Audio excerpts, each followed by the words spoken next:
The economy's terrible. Entertainment matters. I'm apparently a world-class cook. All that and so much more is coming up tonight on I'm Right.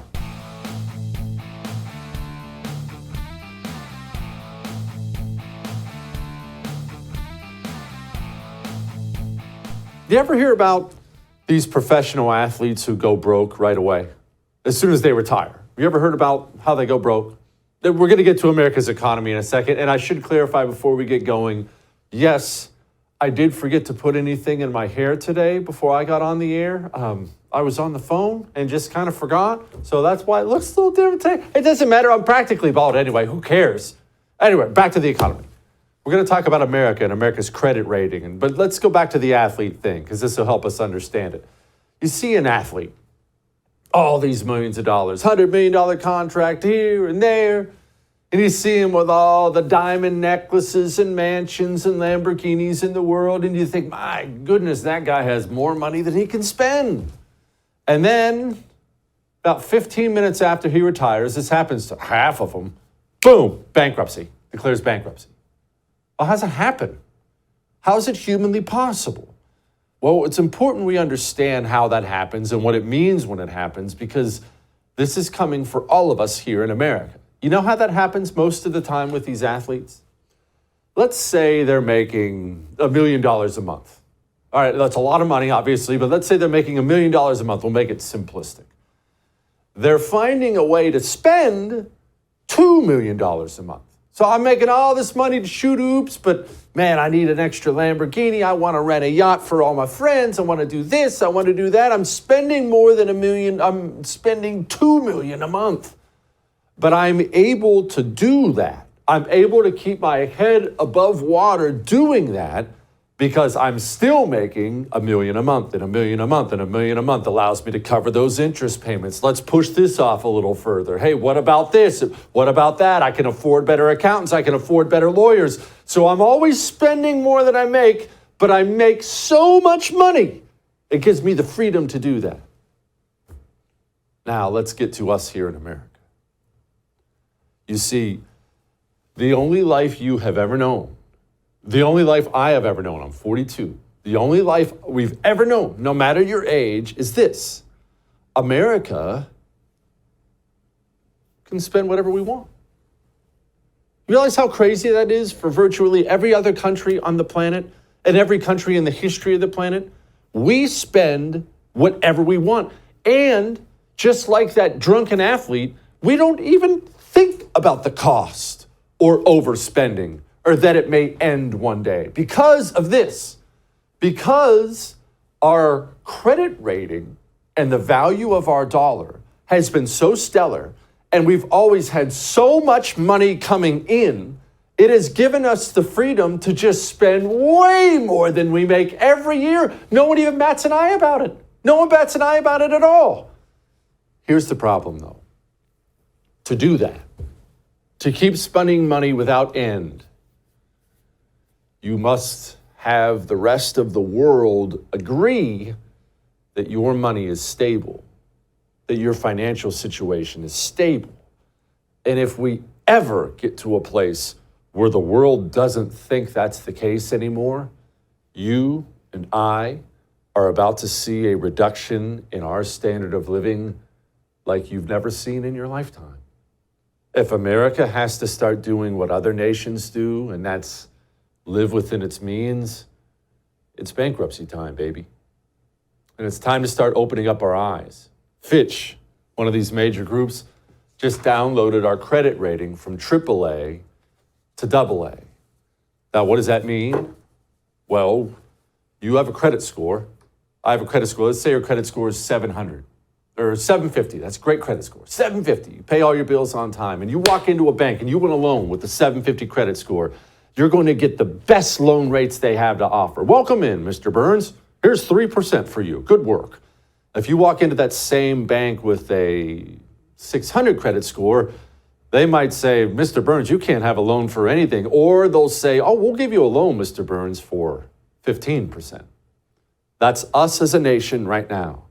As the world watches us spend out of control, the world is looking on and they're saying, maybe America isn't that great financially anymore. And if only somebody could have seen something like this coming. The GOP lined up for the last 4 years, and voted yes, and voted yes, and voted yes, and voted yes on multiple, massive spending bills. Truth is, no one cares. And no one's going to care until the whole house of cards come crashing down. And everyone's going to look around and they're going to say, well, how'd this happen? How'd this happen? Well, here's the hard truth of it. Talk about making you uncomfortable. Here's the hard truth of it. When that happens, you and I will both have to go look in the mirror and say, that's on me. I never demanded better. So I never got better. You get what you get. Don't throw a fit. And here we are, facing it. The truth is that Democrats and Republicans both spend like drunken sailors. And this is the craziest part about this whole thing. This is the craziest part about where we're going. We'll get to the Fed in a minute, credit rating wise, and recession wise, and interest rates and dollars. But the craziest thing is this. What I'm talking about when it comes to debt, the national debt getting too high, countries deciding they don't want to loan us money anymore, the deflation of the dollar. But you know what? Let's stick with the debt for a minute. The national debt is not an opinion thing. What I just said is not an opinion. It is a mathematical fact. We know what exponential growth is. As we pile on too much debt, it is a fact. If we don't stop doing that, we're going to get too much interest on the debt. We won't even be able to cover the interest payments. The second we can't keep paying our bills with a dollar that's worth something, credit rating goes down, your standard of living disappears, my standard of living disappears. What I just said is not an opinion. It's a mathematical fact. The car is driving towards the cliff. It is driving 100 miles per hour towards the cliff. There is no guardrail. It's all downhill and open pavement until the cliff's end. It is a guarantee that car is going off the cliff and everyone in it's going to die. And having said that, Republicans and Democrats in Congress, the House, Senate, and presidents, everyone from Joe Biden to Donald Trump to Barack Obama to George Bush to Bill Clinton to all of them, they signed bill after bill after bill after bill guaranteeing that car goes Thelma and Louise right off the cliff. It's a guarantee. And no one cares right now. Shoot, you probably barely care as you sit there watching. Everyone just spends and spends and spends as if that retirement day for that pro athlete's never going to come. But you don't stay young forever and it comes. Oh, did I mention? Here's what the Atlanta Fed had to say. I'm not expecting this to be, a 2-month or a 3-month period. My outlook is that we'll still be in a restrictive territory well into 2024, and it'll just take a while for the inflationary pressures that we've seen over the last year and a half to fully dissipate and get us back to 2%. Another year and a half, don't worry, you're already suffering 18% inflation. The feds are spending like drunken sailors. Just another year and a half and maybe we'll get things back under control. So how's the system handling this? How's your world-class media handling this? Are they out there saying, hey, I know we're Democrats or I know we're Republicans, but we finally need some spending cuts, not reduction on the spending increases. We need actual spending cuts to avoid catastrophe, to avoid the car going off the ledge. Oh, no. They're all running on TV, defending Joe Biden, telling you how wonderful things are. I do think the economy is going to be a huge asset. Biden has been maybe too reticent, too modest to take credit. But I mean, where we've come since the depths of the pandemic is an astounding recovery story. Astounding. According to what I'm observing, the economy is booming. Yeah. Inflation is down. The stock market is doing well. People are having an easier time putting bread on the table, etc. He doesn't seem to be getting the credit for that. And you know what the wildest thing about all this is? This is okay, that was all a lot to take in. I realize that. But this part is the wildest part to me. When that day comes, I think it'll probably be in my lifetime, Lord willing, not shortly, but it could be. But when that day comes, remember, it's inevitable. Car's heading towards a cliff. Whether it's my life, my kid's life, their kid's life, whatever, it's coming. The day's coming when that car goes zoom. What should happen is the people who've run the country, the Democrats and Republicans who've spent us into disaster, who've run the country, they should, in that moment, have a joint press conference where they all stand side by side on the television set and they tell you how sorry they are and this is our fault and, oh, how could we do this? But, you know, call me cynical. I think when that day finally gets here, they're just going to blame something else and half the public will go along with it. You know what they're blaming high gas prices on right now? Just watch this. This is probably what they'll do when the debt takes us off the cliff. Have you noticed a recent surge in gas prices this summer? Join the club. You're not alone. The national average price of a gallon of regular is now $3.83. That's about 30 cents more than it was just a month ago. One big factor might surprise you. It seems this summer's extreme heat is playing a role. Yeah, those gas prices are high because of climate change. All that may have made you uncomfortable. But I am right. We're going to talk to the great president of FreedomWorks in just a moment. Before we talk to him, maybe you're a little anxious at the moment. Maybe you're sitting there thinking about that car zooming towards the cliff and you're going to have trouble sleeping tonight. Well, I've got some news for you about me. Let me just talk about me for a second. I generally sleep very well, but it's a problem when I can't sleep. It has been. You know why? Because I'll take something for sleep, just some over-the-counter thing. You know, hey, just let me go to sleep. And any time I've ever taken anything like that, even NyQuil or something like that, I knock out for about 14 hours and I wake up and still want to die. I'm so tired. And then I discovered CB Distillery. CBD, real ingredients.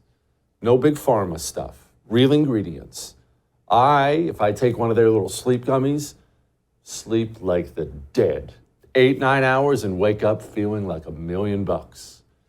Use it for calm. Use it for sleep. Use it for soreness after a workout. Man, just drop the pill bottle.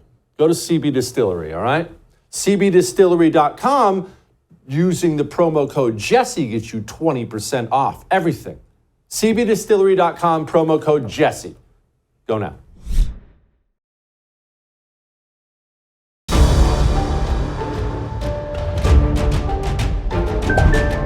Fitch's decision is puzzling in light of the economic strength we see in the United States. I strongly disagree with Fitch's decision, and I believe it is entirely unwarranted. Okay, well, Janet Yellen's an idiot and a liar, but that doesn't mean she's necessarily wrong here. Who are these Fitch people? Why are they downgrading our credit rating? What did we do? Joining me now, Adam Brandon, president of the great FreedomWorks. Okay, Adam, before we get into Janet Yellen, tell me about this Fitch. I've never met this guy. So Fitch is a rating agency. They're one of these people who go out there and they take a look at a company or a government and their debt and be like, and they kind of grade it as in you have top of the pile, like, hey, they're going to be able to pay back their bills, or they're going to be like some of my old college roommates that I wouldn't loan $5 to, and they get junk ratings. So you put that together, the United States has historically had AAA credit ratings, but what Fitch looked at our debt and they're like, I don't know, you know, we're about 10 years from now, we're going to have $50 trillion in debt, and they're giving us a high rating, AA+, but they're looking at all this debt getting piled on, and there doesn't seem to be any, it's not changing anytime soon. So they're saying, hey, United States, we worry you're going to be able to pay back your debt in the future. And that's the warning that they're giving. Adam, this is one of the most frustrating parts about the debt talk to me is it's all so inevitable and obvious. I mean, it's not partisan even. It's black and white. It's dollars and cents. At one point in time, we're not going to have enough money to pay the interest on the debt. That's a mathematical fact. It really doesn't matter what your opinion on it is or my opinion on it is. It's in the numbers. And yet there's no indication that we're even going to get a slight reduction in spending ever. Well, that's what I always take a lot of heart in what the House Freedom Caucus is doing and how they're at least trying to raise the issue and fight. And it's amazing that they're even within their own Republican Party. I mean, this is a bipartisan problem that created all of this debt and this spending. And you do have just a handful of folks within the House right now that are like, whoa, whoa, whoa, we actually need to start lowering our spending rates. We need to start cutting where possible. And you hear numbers that sound big, like $100 billion, but it's not really that big of a number when you look at the 30-some trillion we have. But you have to start somewhere. And there's a lot of threats to the United States, and this one is a threat that's around the corner. It's not today, maybe a few years from now, but pretty soon we're going to be there. And if we wait until the crisis happens, it may be too late then. And this is how great countries get ruined. It's not some foreign invader. It's that they go broke from the inside and rot from the inside. Will this stop? Do we have any chance to stop it? You know what a better question I think I should probably ask is I think we both know it's not going to stop. What's going to happen the day that bubble finally pops? The day foreign governments, foreign entities stop saying, no, America, I will not give you another loan to pay for Social Security. What's going to happen here in this country? Well, you've seen previews that this happens around the world. A few years ago, this happened in Greece. And when Greece couldn't pay its debts, the credit ratings came in. What did Greece have to do? Overnight, it has to slash its spending. So instead of adjusting the rate of growth of Social Security from 3% to 2%, you cut Social Security by 30, 40% overnight. If you've got to keep paying your debts, so we're going to have to continue to pay the interest on our debts. However, you're going to look at all the money we're spending on the military. That's going to have to be reduced overnight. Everything has to be abruptly changed overnight. And then one thing that the United States has been so fortunate to have is the status of the dollar as the reserve currency.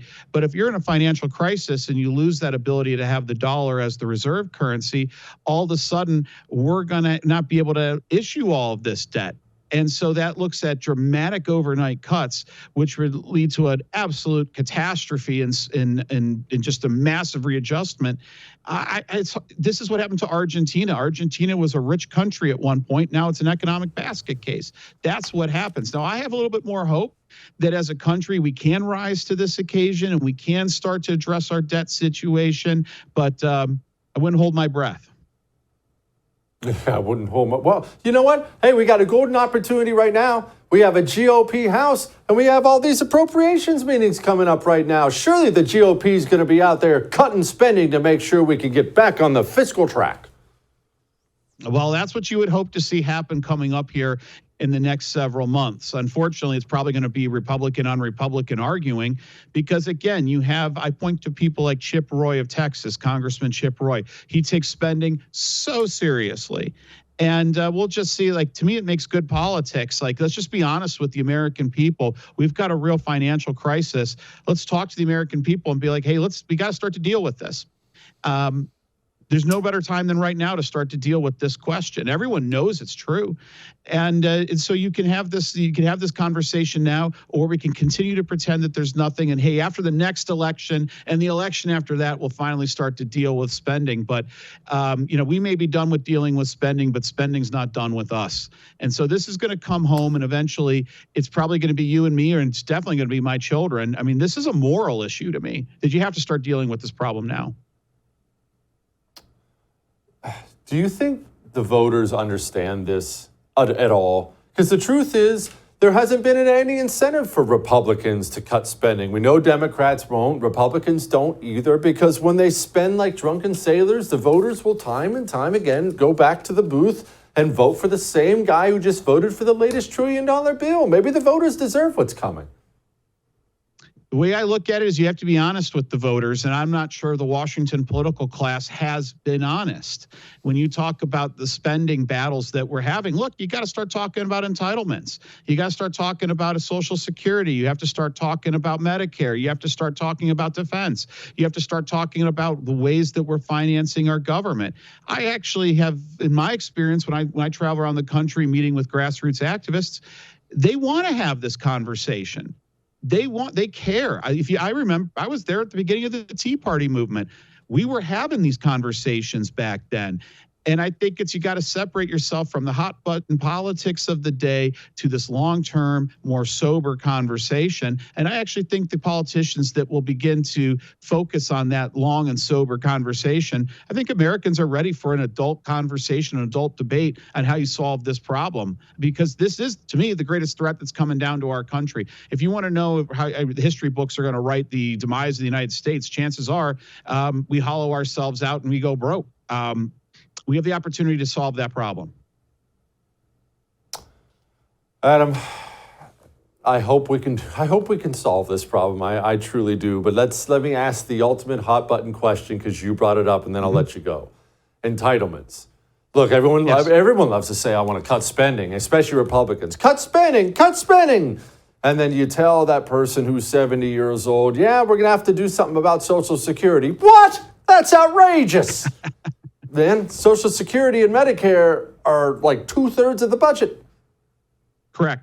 Well, look, here's the good news on that is that if you start talking to younger voters, they're willing to make some kind of deal or adjustment. And I look at my parents, they're in their 80s. They need Social Security and Medicare. We're not going to change the system for those people who depend on it right now. But you start making long-term changes. You start looking at what do we do right now that you start to have a tiered system.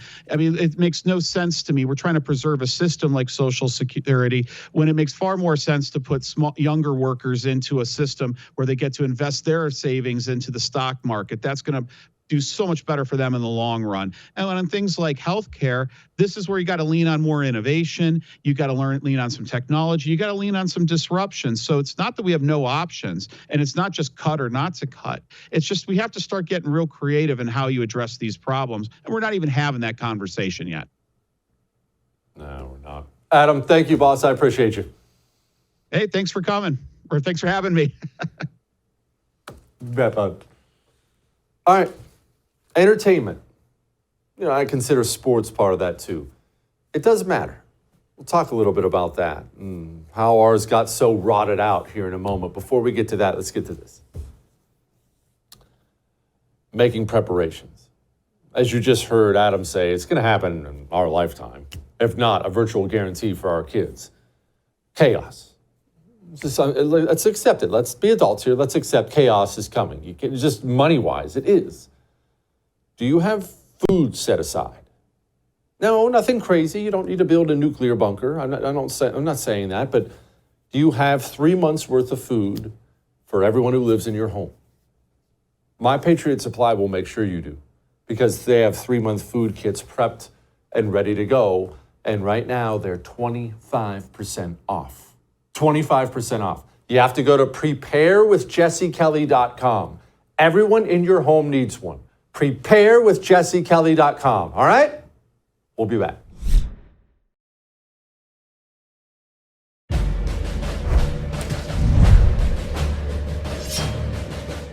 Entertainment matters. If you've watched this show for any length of time, you know we will talk about that early and often. Entertainment matters a lot. We should never, ever, ever dismiss it. And for so long, people on the right, myself included, have dismissed it. How many times have you seen some professional athlete or some actor be outspoken, that's always left wing, about politics, and you said to yourself, or maybe you said to a friend, oh, no one cares what he thinks. Oh, who cares what some actor thinks? No one cares about what the sports guys think. That's not true. People do care. These people, you can argue, obviously, that they shouldn't be lifted to the position they are in our society, but you can argue all you want. They are lifted to that position. When LeBron James says something stupid, which he does quite often, people do listen. Millions and millions and millions of people do listen. And I was thinking about this earlier. I just kicking it out of my head, and I'm going to ask Steve Deace about this next. Do you remember how funny commercials used to be?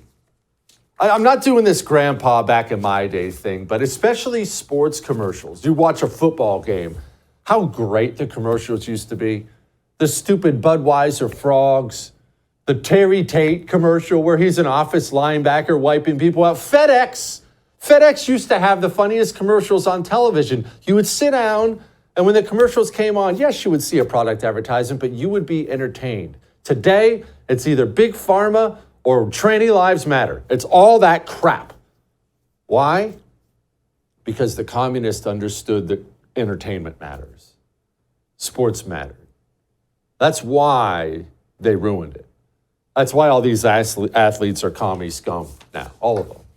The U.S. women's national team for soccer, I had to explain to my sons, even though we obviously don't watch a lot of women's soccer in the house, because who would? But the women's soccer team was still very, very popular in this country like 15 minutes ago. They were America's sweethearts. Oh, look at all the cute girls playing soccer, winning it all. We love them. Everyone had a high opinion of U.S. women's soccer. Today, at least half the country hates their guts. Why? Well, here's Megan Rapinoe. The moments kneeling were difficult for you. Yeah, it was. It was. Because It was just of people's heavy. reaction, or A little bit, yeah. Obviously, knowing, especially after the first time that I did it, knowing how angry people were. But it also, it was difficult and heavy. But I had this immense sense of pride and responsibility in doing that. So I think that's where the strength of doing it a number of times came from. Our athletes are all leftist activists now. That's really what matters to them. Our society, our culture has rotted to the point where that's what's incentivized. And so now that's what they prioritize above all. Megan Rapinoe is a champion. She just blew the game, got eliminated from the World Cup. What's she most proud of? This is what she had to say. But when you reflect on the impact you've made on this team, is there a memory that stands out to you right now in this moment? I mean, probably equal pay chance. Equal pay chance. All those young girls watching, soccer players. How many young soccer players, women, are watching this show right now? How many watch her? And you aspire to maybe be on the women's national team, maybe go to college on a scholarship one day, win a championship, looking up to her. What's she gonna say? Greatest part was when I whined about having equal pay, even though we don't bring in the same money the men's team does. That's what America's entertainment and sports have become. They were infected and taken over because once again, we didn't conserve it. We called ourselves conservatives for so long, but we conserved nothing. We failed to conserve any of our cultural institutions. And while we were complaining that nobody cared what the athlete thinks, no one cares what the actor thinks, the communists were looking and they were understanding, oh, people very much do care what the actor and athlete thinks. Let's go take it over. I wouldn't even go into NASCAR, who just got done suspending a driver because he liked a meme, a funny meme of George Floyd. That's NASCAR. That's not women's soccer. That's Mr. Red, White, and Blue Patriot NASCAR. Oh yeah, that's how far sports has fallen. The corporate world has fallen in this country. You know, we'll talk to Steve Deace about some of this stuff here in just a moment. Before we talk to Steve, let's talk about the air you breathe, the air I breathe. You know why it smells so good after you walk outside? There's been a thunderstorm and you walk outside and you smell it in the air. It smells great, doesn't it? Well, it's because the air got cleaned. It's part of how God cleans the air. You know that you can have that inside of your home without the rainwater damage? Eden Pure Thunderstorm, they clean your air. It scrubs it for you. No filters to replace. It's just this little black box. You plug it in the outlet in the wall. It fixed my allergies. But the viruses, mold, any odors in your air, Eden Pure kills them all. They sell 3-packs, $200 off. Go get a 3-pack. You'll end up owning 9 like I do, but go get a 3-pack. Put one where you sleep, one where your kids sleep, one in the kitchen, living room. EdenPureDeals.com, code Jesse's how you get that discount, all right? We'll be back.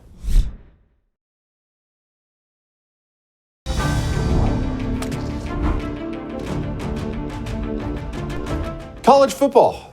I bet you think we'd never lead with that. We'd never talk college football, well, not much on the show, but Steve Deace, obviously a great host, made the movie Nefarious, best-selling author. He was talking a lot about it today, and he talked about it so much it intrigued me why it actually matters, why you and I should maybe care.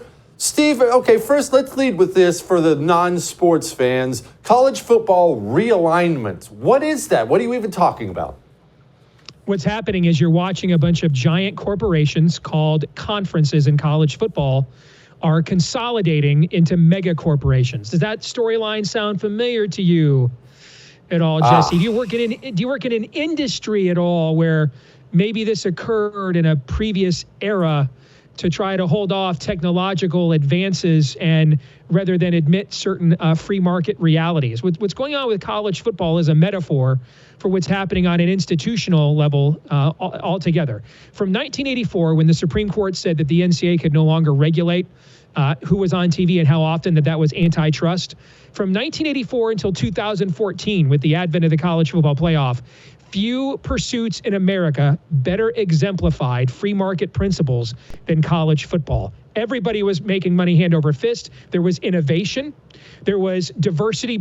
Every conference had its favorite broadcasters and networks. Even on the field, the schematic differences. You go back and watch, black and white footage of the game pre and post World War II. Everybody's running the same offense. Now there's a lot more diversity and innovation, both in terms of the corporate structure and also the on the field product. It becomes the second most popular sport in America. And then in 2014, it decides we need a real playoff.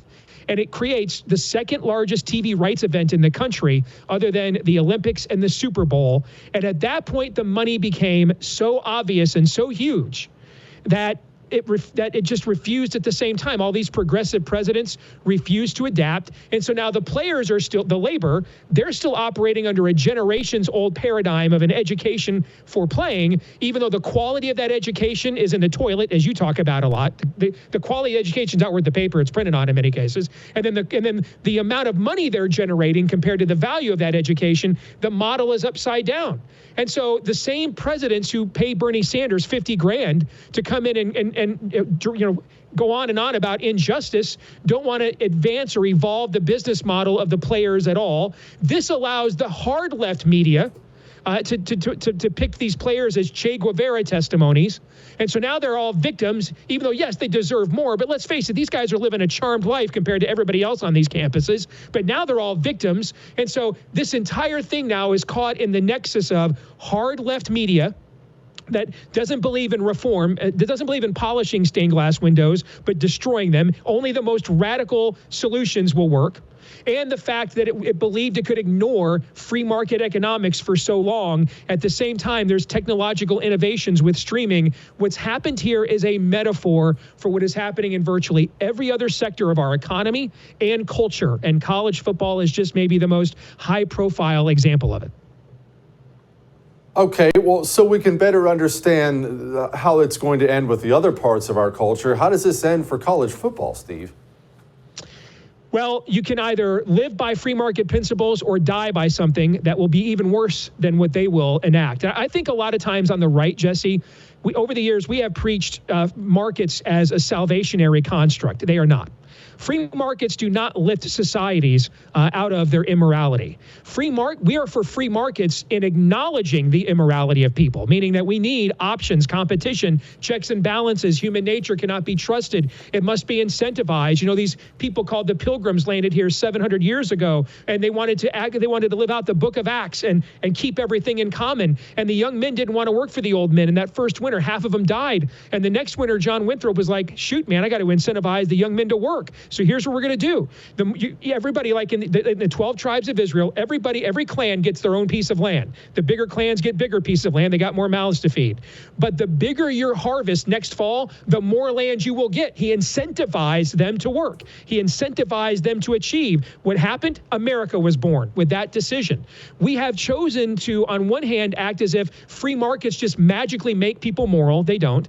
Or we've acted as if free markets themselves are immoral. They're not. They're actually a construct that understands the morality of the human condition. But on these college campuses, at the same time that they were reaping in these billions of dollars, Jesse, all of their curriculum, all of their ideology was preaching against the very thing that was causing them to get wealthy. Sooner or later, that center cannot hold. Eventually, the reality of your worldview comes calling. Okay, Steve, these institutions they've taken over are so critical to us as a nation, well beyond college football. As you know, you talk about this all the time on your great show. What's the solution? Taking back the institutions, or just saying screw it and building our own institutions? I think the first thing that must happen is punishment. The reality is that we don't have the wherewithal yet. There's a few companies, and they advertise a lot on shows like you and I, that are at the trailblazing edge, the dawn of the birth of a parallel economy. But we don't have a generation to rebuild these things. I mean, the clock here, this thing called America, is ticking right now. And so what we need is something that would shock the system. What we need is to punish people for doing bad things. For example, the conversation that was held last week, we have to understand that a generation of young people were essentially victims of predatory lending, told they had to go to college or they were less of a person, and now they've got degrees that mean nothing and all kinds of, and that is if they have one, and all kinds of debt they can't pay back. Now, we can't just pay off their debt because that makes the people who did pay their debts subsidize them as well. So who should pay? Make the universities pay. Put it on them. These are now liens against, you want more funding? You want more funding from the state? These are liens against that. You're going to pay. These are offsets. We need to start punishing people for poor behavior. That's the number one thing that has to happen. The idea that we have a generation now to just go out and build our own thing, I wish we did. This is something we should have started 20 years ago. We don't. These institutions they're like tumors. They metastasize. They're too embedded in the culture. We need to come up with remedies now that make punishment happen so they fear making poor or immoral decisions. Steve, I was thinking about this the other day. I was actually talking about this last week.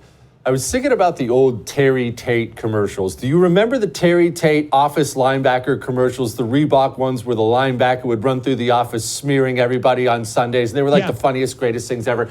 And I was talking to my kids about this, and I pulled them up on YouTube, and I was showing my kids, I said, I just want you to understand, this used to be entertainment in this country. This used to be sports. Like, you could sit down and I could go get some chicken wings while you watch the commercials on a Sunday. And I thought about this weekend. The women's soccer team crapped all over America and lost. NASCAR is, of course, in the news because one of their drivers liked some offensive George Floyd meme. I want my kids to have that again, to have what you and I had. And it's gone. But it's freshly gone. So can we get it back? Only through punishment. People have to feel the sting of bad decisions. If they don't, you and I know this as parents. You and I know this as entrepreneurs with our own shows in this space. Whatever you incentivize, you will get more of. Whatever you de-incentivize, you will get less of. Right now, there is really, outside of a few examples, like what's happening with Bud Light and a few other things, there are no real examples of people being punished for bad behavior. And until that changes, you're just going to get more of this. He is Steve Deace of the Great Steve Deace Show. Thank you, brother. I appreciate it. You bet, brother. Thank you. All right. We have to lighten the mood next. Now, before we lighten the mood, let's do something to make ourselves healthier. I know I'm 42 and white trash and still like an occasional fast food cheeseburger. I admit that. But the truth is, as I get older, I start to focus more on my health.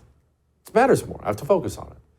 Chalk, it's not just something I do occasionally. I wake up every single morning and I take my male vitality stack from Chalk because I understand that there are estrogens in the waters. Testosterone levels are in free fall, and I understand I cannot be the person I am supposed to be if I'm a gigantic low-T weenie. Neither can you. There's a female vitality stack for the ladies. Natural herbal supplements. But start living better. Start living life, even if it's a small way, a little bit better. Right? We can all improve a little bit. Chalk.com. Promo code Jesse gets you 35% off subscriptions. So get a subscription. Don't pay full price. 35% is huge. Chalk.com, promo code Jesse. We'll be back.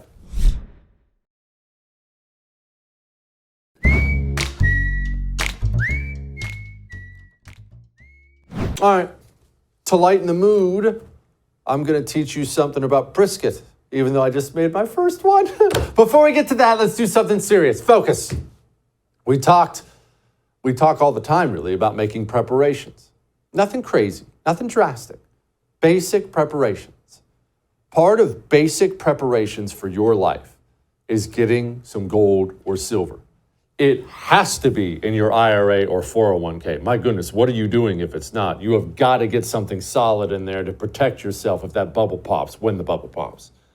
You need physical gold and silver coins in your hands. But what do you get? That's what are you supposed to do? Go down to the pawn shop? Don't do that. Call Oxford. Call Oxford Gold Group. They're the ones who've been taking care of my people for years now. They take care of my family members, everybody, friends. They're just so laid back, so straightforward. They'll handle all of it. Your 401k, getting it sent to your home, everything. Call 833-995-GOLD. Tell them I told you to call, all right? 833-995-GOLD. Now, I've never smoked a brisket before. The truth is I'm just starting to get used to a smoker, but I decided I was going to give one a shot this weekend. And you know what the worst part about smoking a brisket? Because it costs so much money, you got to go buy the brisket. It was like a 5.5-pound brisket. And you spend all this money and you're looking at this beautiful hunk of meat and you want to know how to cook it. So what do? I do the same thing you do. I get on my phone and I'm looking up recipes, recipe after recipe after recipe, and they're all different. All of them. Got to cook it at 225, got to cook it at 180, cook it for 4 hours, cook it for 24 hours, cook it for a while, then cover it. Don't cook it or don't cover it. There's a million different things. So here's what I did. I'm just going to tell you what I did. And yes, that's what it looks like. And by the way, for those people saying it's burnt, that's called bark. Your brisket better look like that after you smoke it, by the way. All right. I put mine on the smoker, pellet smoker, no big deal. I put mine on the smoker about 11 hours at 180, but I had a temperature probe in it monitoring the temperature the whole time. 180, about 11 hours. Then I decided it was probably where I wanted it to be, but it couldn't get there to temp, so I was trying to get it to 202, cranked it to 225 for 2 hours, I would say, 2 or 3 hours. Anyway, then it got up to 202, 203, never covered it, pulled it off, wrapped it in foil, threw it right in a cooler for 90 minutes so it could stay warm and rest. You're looking at the end result. Whether or not you like how it looks, I will tell you it's one of the best things I've ever eaten in my life. And I woke up this morning and the wife had chopped up a little bit of it for something else. I took some of the chopped up brisket, dropped it in some scrambled eggs, little cheese, little spicy barbecue sauce, couple drips of it on there. That's as good as it gets. All right, there you go. World famous brisket.